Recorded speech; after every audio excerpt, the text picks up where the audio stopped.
Three. Hello, everybody. Welcome back to episode 3 of the Will Just Talk Show. I'm your host, Will, and my co-host is Justin. nice. So this is episode 3, guys. Um, Today we want to talk about making more money in your 20s. I think we've mentioned before that we're both uh in our mid 20s and we want to make more money. And obviously we're not to the point that we want to be at yet, but I think we can drop some nuggets for you guys and maybe you guys can pick up on what we're putting down if you know what I mean, you know. So yeah, Oh, just have oh, some they questions. they know what you mean for sure. I hope so. For this podcast episode, Justin's making more money than me right now, so I'm probably gonna be asking him more questions than he'll be asking me. So hopefully you guys can learn a little bit about what Justin does and just how he makes his money and how he plans on making more money, and I'll listen to him, give my intake, and I'll tell him how I'm making more money. So let's just start off with that. Justin, do you have anything else for the intro before we start?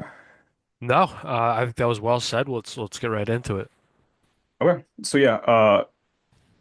Why do you think 100K is a solid goal for a man in his 20s to be making, like per year? That's a great question. Will, I think you can remember a time when you and me were working on a roof. But we had a part-time summer job, long story short, where we were working on a roof, making whatever, 14, $15 an hour. This is before COVID, and we were just kind of living the best life. But I remember saying, I was maybe 19, 20 years old, and I was telling my coworkers that were well over that age, hey, I want to make 100K before I'm 30. And a lot of people kind of looked at me like, good luck, kid. You know what I mean? Because Yeah.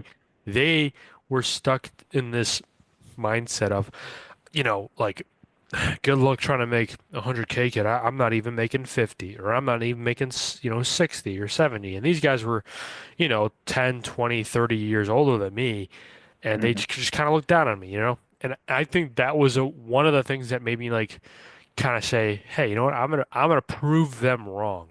I think Hmm. that was another thing. I wanted to prove those guys wrong. But there was also people that thought that was a great goal. You know what I mean? They're like, hey, dude, that's awesome and that's achievable. You go do it. And that also motivated me, right? So why I think it's a good goal as somebody in their 20s is you want to make sure that you're setting yourself up in your 20s so that you don't have to work as hard setting yourself up in your 30s or 40s. 20s is really the time for us to grind.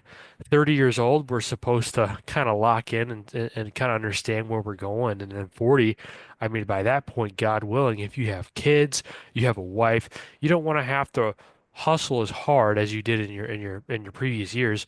This is the time to grind, So I think that's why it's important to strive for that six-figure threshold in your 20s. Yeah, no, I agree with everything you just said. I think that these days, 100K, like if you're in your 20s, especially like early mid 20s, if you're making 100K, that's pretty decent money, especially if you're single, you don't have any kids or anything. 100K is not bad.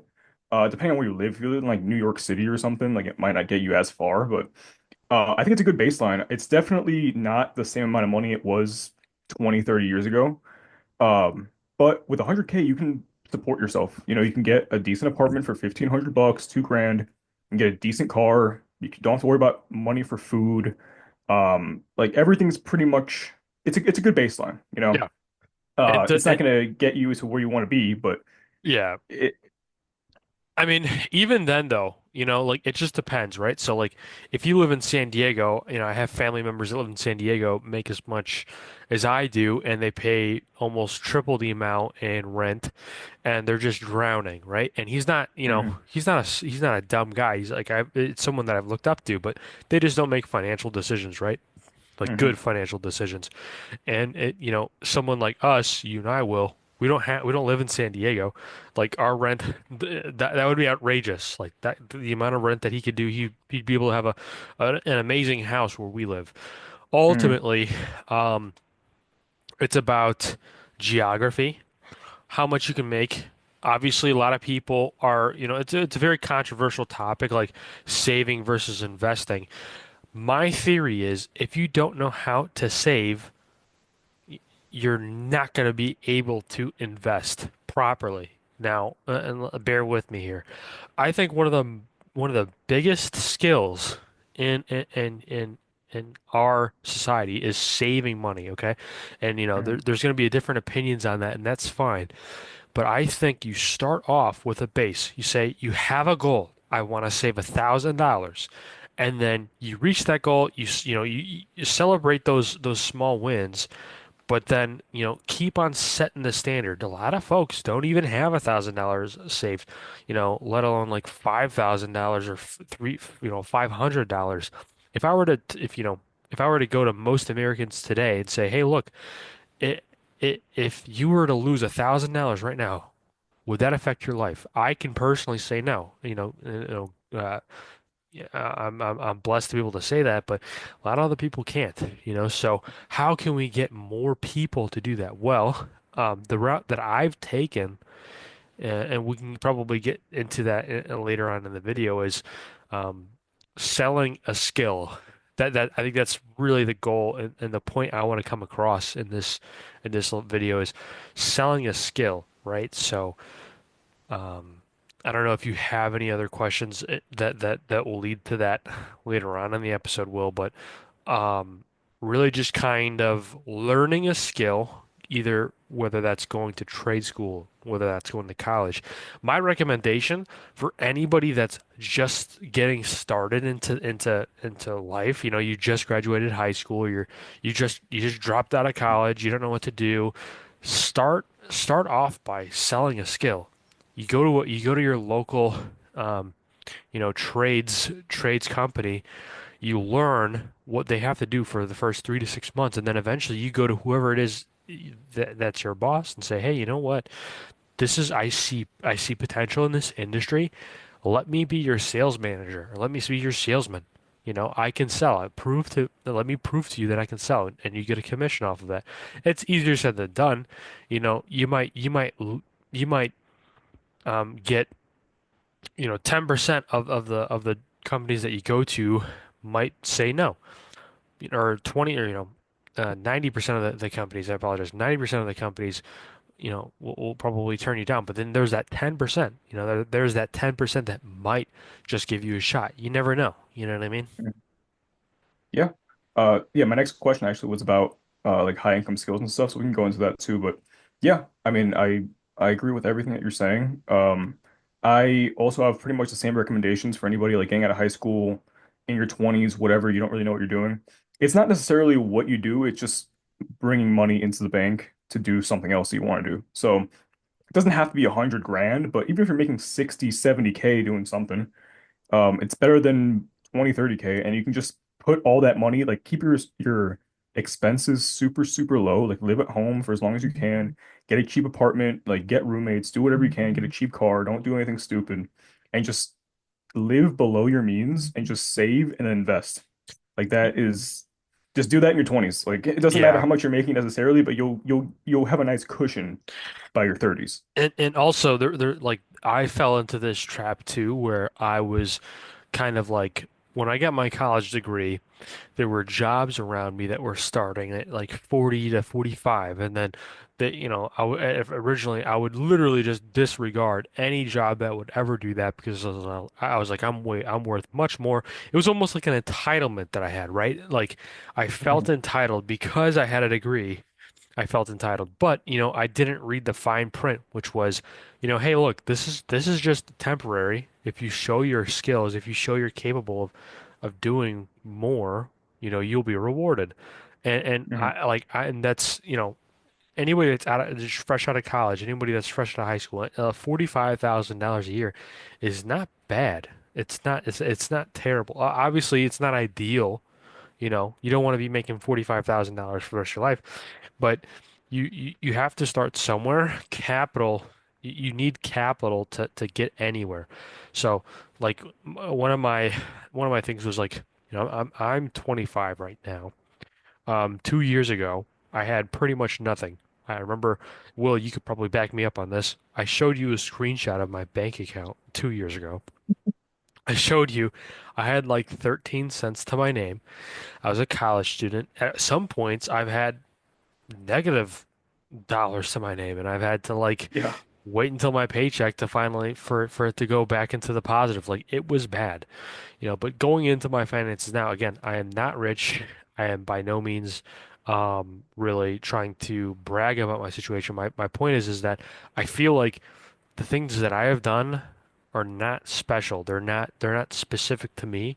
People can replicate this, and this is why I want to be as transparent as possible. But again, actually, a little less than 2 years ago, I had 13 cents to my name. And, you know, fast forward to now, I'm 25 years old. I have about $20,000 saved up in retirement that I've only been working on since, the little less than 2 years, right? $20,000 and still growing. And that's in between my 401k and my Roth IRA, the traditional Roth. Um, and then I have a little over double that, or just not a little over, but just about double that in like my actual savings. Um, and that's on a high yield savings account. There's certain things I still need to learn with investing in stocks, but I highly encourage if people don't have one already, find your nearest financial advisor. Don't fall into any schemes. Don't pay for anything you shouldn't pay for. Don't pay for life insurance, all that other crap.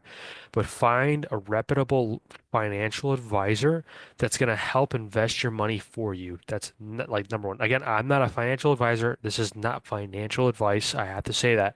But find a financial advisor near you that works at a credible business that's going to help you go into financial freedom when you're older.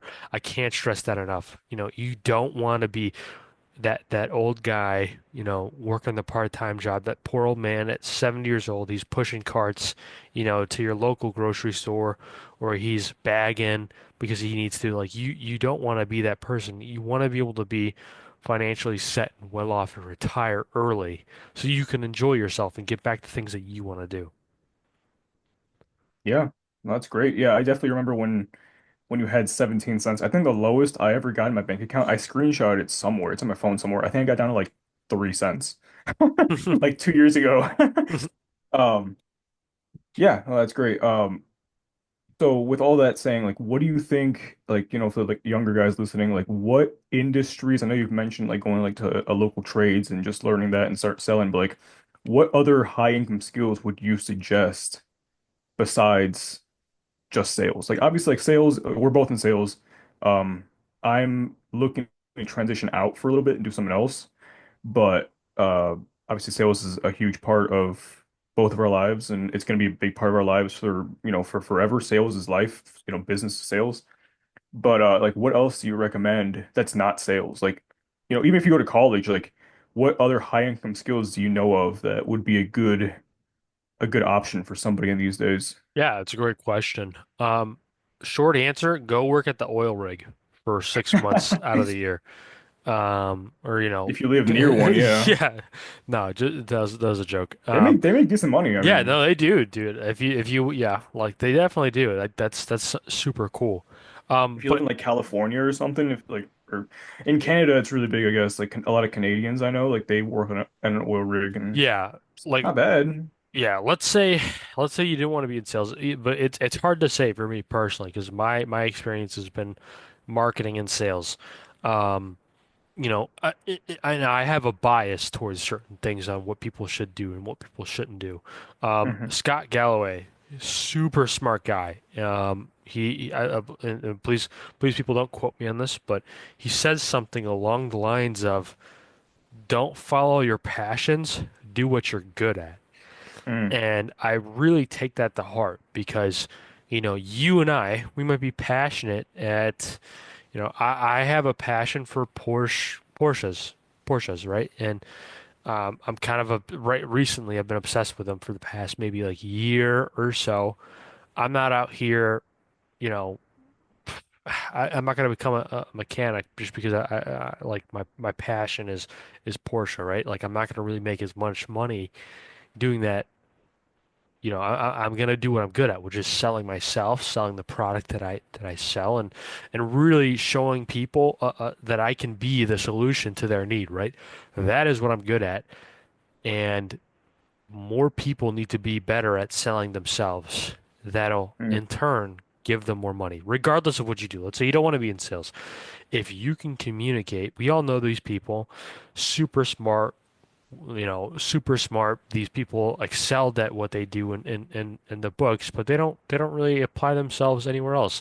They don't have friends like you and me. They don't have social skills, right? So developing social skills and also another really good point that Scott Galloway had that I don't condone, but go out and drink. Go out and drink with your friends. Go out and like it's 21 and above, okay? If you're 21 and above, go out and drink with your friends and have a good time because you learn just as much there as you do in a classroom. And that's my opinion, but get out there and socialize, meet new people. That's going to be the skill that nobody, it's also a skill that nobody can take away from you because once you learn that, you can go up to anybody. You can go up to mm, anybody. And as long as you can show them that you're someone that they want to have in their presence, you know, uh, you're not gonna have a hard time finding a job. And I know it's easier said than done, but you're not gonna know unless you try. You know what I mean? Like you mm, you have to try that. Other, there's so many people that'll just kind of not do that, and your life flashes before your eyes. You're 30, you're 40, you're having a midlife crisis, and now you're in the clubs at 45 years old because you didn't get the party in your 20s. Like mm. it's I don't know. I would say so. To answer your question, sorry, that was a long thing. I think unless you know for a fact you're going to be a doctor, unless you know for a fact you're going to be a lawyer, or you're going to really need to go to school for a certain thing, you know, try to learn a trade or a skill that you can bring to a functional market, and it's just not gonna, and it's gonna be around in the next 40 years. Mhm. Yeah, no, that's great. I mean, I was gonna say pretty much the only two things that if you're going to go to college, like college is fine if you're going to go for something that actually makes sense. Like if you're going to be a lawyer, doctor, like something that's actually going to bring in money. I don't think anybody should go to college to get like a liberal arts degree or it's like something stupid, like just to waste time. I think you're much better off just finding a decent sales position and working your way up. Or honestly, like you were saying, trades. I mean, right now, the trades like blue collar is it's a big opportunity, especially for men, because I mean, women just don't really go into that. But um, everybody, the past 5, 10 years, we were all brought up to say, oh, like go to college and go, into tech. Like tech makes a bunch of money, and they do. But now we're seeing everything lately with all the tech layoffs, and it's just like all like these like computer science majors that can't get jobs in tech. Like Yeah. it's a mess, like yeah, it pays well if you can get in, but like it's just I don't think it's the juice is worth the squeeze anymore for tech unless you're already like established and I think to break in it's a different story. But honestly, if you have no idea what to do in life and you just want to make money, like sales or trades, but pick a good trade. Like pick a trade that you can eventually in the next few years like have your own business and then make more money because that's where the real money's at in trades. Like don't be you could be a mechanic, I'm not knocking that, but eventually you should have your eyes on having your own shop. Like that's where the money's going to come in. It's not going to be just working on cars for other people. So yeah, I mean sales and trades, those are my two go-tos right now. Like I'm in sales right now, but I'm actually transitioning into trades and eventually going back into sales, for trades, if that makes sense, like selling HVAC systems or whatever, or just having my own business. Um, but that's always going to be in demand. It's a huge opportunity right now because nobody is doing it. Like everybody's going to college for something stupid, but the trades people, they need people, like they need young bodies, and there's so many jobs and so much money to be made, and it's not going to be automated anytime soon. Like with AI, like tech is going to be automated sooner, definitely than a plumber. I'm not saying a plumber's never going to be automated, but I think Yeah. that you're good for another 20 years, Yeah. like if you wanted to just do this. Yeah, who the hell's gonna put all PEX or copper piping in your house when your poo-poo is clogged? You know, Yeah. your toilet's clogged. You think AI is gonna go unclog your toilet? No. No, you're gonna No, have a not hot yet. Eventually, probably, but you know, maybe the bidets get strong enough where they just kind of shoot out water and start breaking down your crap. oh, But that's pretty smart actually. yeah, yeah. Not a bad Uh, idea. all right. Well, if anybody makes that, within, 2 years within this video coming out, I'm suing. So, not Yeah. joking, but yeah, I think joking aside, learning something like that, it's super huge. It's in demand, and a lot of people and I fall into this trap where I'm like, oh, I'm too old to start that. Or man, I miss the time zone. There's people that have started when they're 18. Guys, we are all young. If you're listening to this video, chances are you're fairly young. There's people that restart their lives in their mid 30s and they get right back on track. There are multimillionaires that have been bankrupt a plethora of times, over a dozen times. They get right back on their feet with the new thing. So don't get discouraged by age. Age is just a number.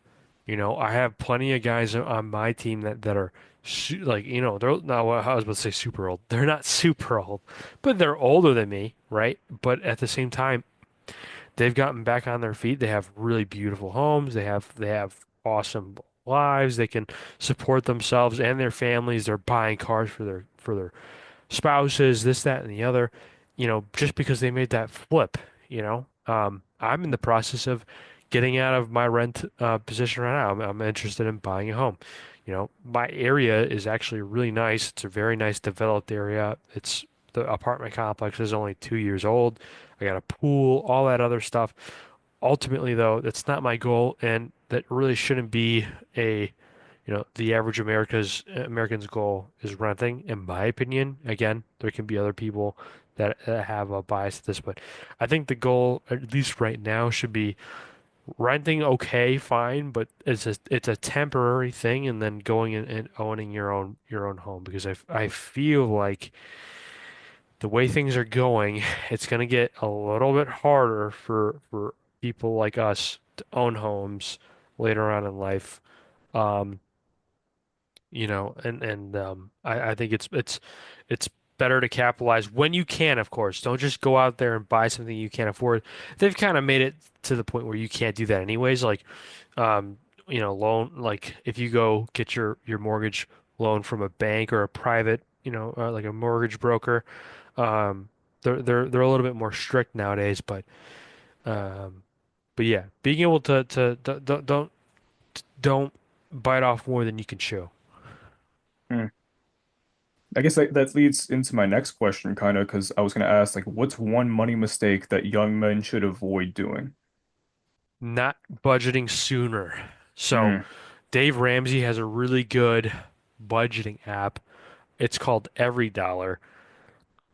If you don't if I would have started budgeting in my 20s, I would have easily have had more money in my retirement, more money in my savings.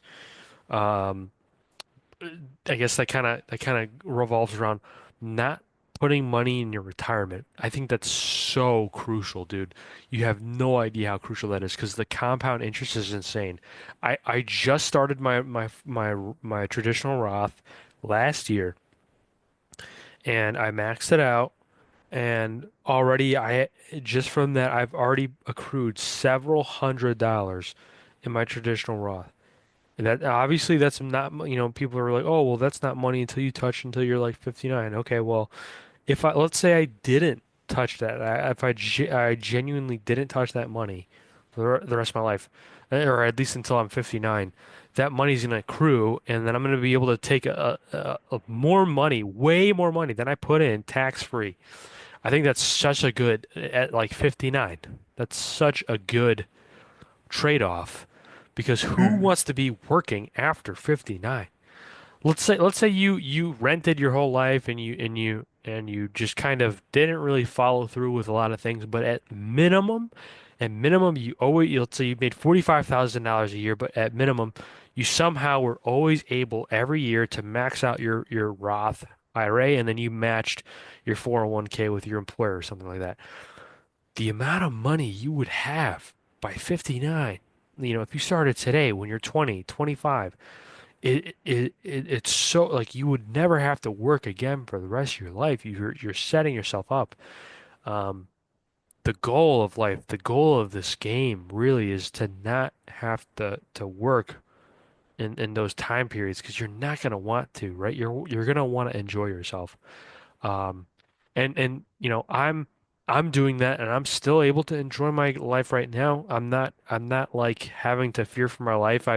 I budget certain things and although I could do a better job at it, I definitely want to prioritize saving for retirement. It's a no-brainer.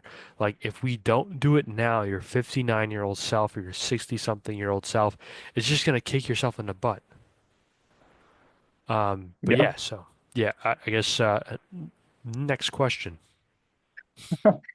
We're getting ready to wrap up in like 4 or 5 minutes here, so Yeah, I just want to like let's just do a little like quick recap and just like some actionable steps for people to take. yeah, Like if they're listening right now, like, hey, I need to make more money. I have no idea what I'm doing in my life. Like, just like a quick recap, like what we talked about, and like what can they start doing today to get to that goal of $100,000 a year? easy. If you if you just graduated high school, you just graduated college, you have no idea what you want to do. You're not in sales, but you know how to sell yourself. I highly encourage, and this is going to sound funny, but I highly encourage you go sell cars. You go to a car dealership and you sell cars for maybe half a year or a year, okay? Just learn how to sell cars. Um, and you will come to find that a lot of people will tell you no. You'll learn how to accept being rejected. You'll learn how to accept people saying, "Hey, John Doe, Auto over here across the street is selling the same car for $2,000 less. Why should I choose you guys?" Being able to sell yourself is a huge skill. Go do it at a regular car dealership, maybe even CarMax. CarMax is really good. I had a friend of mine that was making really good part-time money at CarMax just because he was really able to sell himself, and it's a little bit less of a I believe those like those retail kind of like CarMax shops are a little bit better than your average like, you know, mom and pop shop, but learn how to sell yourself. If you have no idea what to do, make some income selling and then work to that next goal, right? Now you have some capital. Okay, what did you go to school for? What were you intending to do? Now you have some capital. Go invest in something that's gonna, ROI you an extraordinary amount. Um, go learn a trade, and then 3 to 6, maybe even 9 months into that trade, say, hey, I have this amount of skill. Give me that sales job, or else I'm taking what you've just taught me and I'm applying it to something else. That's the name of the game. That's really the name of the game. Yeah, no, I agree with you on everything. I'd just say, yeah, like if you have no idea what to do, just sales or trades. Again, it doesn't have to be forever. You're gonna start off making, 30, 40, 50 grand, and you might not be like, you'll be like, oh man, that's not enough money. Like I need more money, but like it's okay because it's just starting. Like if Yeah, you start off as a trade, you're gonna have to find an apprenticeship or go to trade school or something. Like you're gonna be making like minimum wage almost. And it's going to be tough for a little bit, but once you get past that point when you're actually able to do the trade, then you can make more money in the company. You can start your own company. You can take the money that you made and go do something else and always have a backup plan. Always, you made, a few $1,000. You want to go start a business. Okay, cool, go do it. And if everything went wrong, you can always go back to that trade. Like, especially these days, like there's so many jobs open for it. The market's in a huge demand for it. Like if you're good at that trade, you don't have to do it forever, but if you're good at it, you can always come back to it. I Like agree. and you if you're making 100 grand just doing the trade, and you take that money go do something else, if you come back, you're probably gonna be making another 100 grand. Like that's not Yeah, gonna be it's not that bad. yeah. Let's So say that's let's that's say my advice. let's say you go to college, you get a finance degree, no finance jobs are going, you get a entry level carpentry degree or a apprenticeship. You do that for a year, your dream finance job comes into place. Boom, you've been doing that for 10 years, you've been let off. Hey, guess what? You know a little bit about carpentry. Go build a fucking house. Oh, God damn it. We Oh, have to have one every yeah, I know, podcast. I know. All right, guys, if you've made it this far, please like and subscribe. Please. Yeah, please, please, Please, if you like what you if you please. like what you heard, pretty please like and subscribe, okay? The first person to comment, like, and subscribe, let us know in the comments, and I don't know, we'll do a little special for you. Maybe we'll have some Yeah. guests on, and see what they what they do and what their recommendations are. Yeah, first person to comment on any of these videos, we're gonna shout your name out. We have Yeah, zero oh, comments. yeah. The first comment we're gonna thank you so hard. Yeah, Like half the episodes could be just thanking just you. thanking you. Yep. Yep. Just comment. Okay. All right. So yeah, like, subscribe, and comment, guys. We'll be back here next week. Figure out what we're going to talk about. Again, if you want to leave a comment and ask us to talk about something, we'll talk about it. We don't care. Please. Please. Please, But pretty please. yeah, we'll talk to you guys next week. Hope you guys enjoyed the podcast. Yeah. We need a cool like intro or outro saying. And what should be and stay casting and no. Shouldn't. We'll just talk Well, to you next time. that's not, hey, that's actually not too bad. We'll just talk to you next We'll just time. talk to you next time. All right. See you guys. All right, see you guys.